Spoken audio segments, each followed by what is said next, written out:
কথাকে মারতে গাছের গুড়ির সাহায্য নেয়। বিস্তারিত জানতে সম্পূর্ণ ভিডিও লাইক দিয়ে দেখতে থাকুন।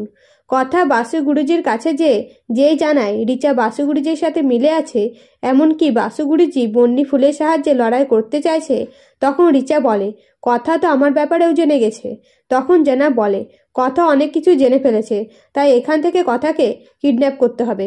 শুধু তাই নয়, কথা যে বাসু গুরুজির রুম থেকে বেরিয়ে রাস্তায় গিয়ে দাঁড়ায়, সেই জেনাবের লোকেরা কথাকে কিডন্যাপ করে নেয়।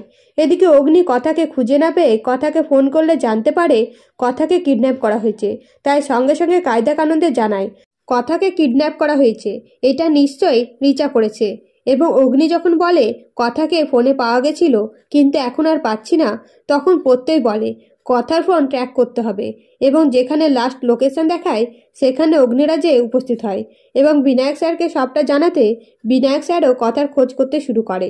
এদিকে জনাব কথাকে কিডন্যাপ করে নিজের ডেরায় নিয়ে যায়, অর্থাৎ কাঠগোলায় নিয়ে যায় এবং কথাকে বেঁধে রাখে এবং রিচার সাথে দেখা করে জনাব। তখন কথার কাকা বলে কথা এবার মারা যাবে, সবাই জানবে কথার বাবা কথাকে মেরেছে, কিন্তু এটা জানবে না কথার বাবা নয়, কথার কাকা কথাকে মেরেছে। তখন রিচা বলে জনাব আমার মাথায় একটা বুদ্ধি এসেছে, আমরা যদি কথাকে গাছের গুড়ির ভেতরে ঢুকিয়ে দিই আর গাছের গুড়ি যেই কাটবে সেই কথাও কাটা পড়বে, এটা কেমন হবে? এই কথা শুনে জনাব বলে ঠিক বলেছ। এই বলে নিজের লোকজনকে কথার মুখ বেঁধে গাছের গুড়ির ভেতরে ঢোকাতে বলে, এমনকি গাছের গুড়িটা কাটতে নিয়ে চলে যায়। এদিকে অগ্নি কথার খোঁজ পেয়ে কাঠগোলায় যে উপস্থিত হয়।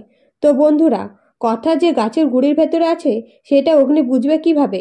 জানতে অবশ্যই চ্যানেলটিকে সাবস্ক্রাইব করে পাশে থাকবে। আর ভিডিওটা ভালো লাগলে লাইক কমেন্ট করে জানাবেন। ধন্যবাদ।